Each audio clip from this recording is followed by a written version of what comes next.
Hello, എൻ്റെ മുഖത്ത് ചിരി കണ്ടോ? അതിനുള്ള കാരണം എന്താണെന്നറിയാവോ? അതിനുള്ള കാരണമാണ് ഈ കാണുന്നത്. എൻ്റെ കോവൽ നിറയെ കായ്ച്ച് കിടക്കുന്നു. അത്യാവശ്യം നല്ല വലിപ്പമൊക്കെ ഉള്ള കോവയ്ക്കയാണ്. ഇതിപ്പോൾ എനിക്ക് പിച്ചാൻ പറ്റുന്ന രീതിയിലാണ് താഴെ നിൽക്കുന്നത്.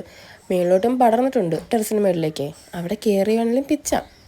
ഇതിൽ കോവൽ മാത്രമല്ല, അതിൻ്റെ ഇടയിൽ പേരയ്ക്കയുണ്ട്, പിന്നെ വാളരിയുണ്ട്, കപ്പ നിൽപ്പുണ്ട്, മുളകുണ്ട്, കറിവേപ്പിലുണ്ട്. അങ്ങനെ ചെറിയ ചെറിയ കുറച്ച് സാധനങ്ങൾ വീട്ടിലേക്ക് വേണ്ടിയിട്ടുള്ളത്. ദേണ്ട കണ്ടോ, ഇതാ വാളരി. അത്യാവശ്യം വലിപ്പമൊക്കെ ഉള്ളതുണ്ട്.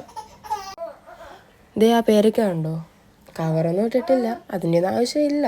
ഇത് കോവലിങ്ങനെ പടർന്ന് കിടക്കുമല്ലേ, അതാകുമ്പോൾ വേറെ ഒന്നും വന്ന് കടിക്കുകയും ചെയ്ത്. നമ്മൾ ഈ വിളവെടുക്കുന്നതിനോടൊപ്പേ അതിൻ്റെ മുട്ടിനെ അതിൻ്റെ കുഞ്ഞ് കായ്കളെ ഒന്നും നശിപ്പിക്കാതാണ് എടുക്കുന്നത്. അതൊന്നും തട്ടാതെ മുട്ടാതെയൊക്കെ നാളത്തേക്കും വേണമല്ലോ. കുറച്ച് കോവയ്ക്ക പഴുത്ത് പോയിട്ടുണ്ട്. അതൊക്കെ നമുക്ക് പിന്നെ പുളിയിലിടാം. പക്ഷെ പുളിക്കറി വെക്കുമല്ലോ, പുളിക്കറിക്കകത്തിടാം. ഇതാ നോക്ക്, ഇത്രയും കോവയ്ക്ക കിട്ടി. ഞാൻ കുറച്ച് വെച്ചാനാണ് വന്നത്, പക്ഷെ തോനെയുണ്ട്. ഇത് വീട്ടിലേക്ക് ആവശ്യത്തിന് എടുത്തിട്ട് ബാക്കി കടയിൽ കൊടുക്കാം.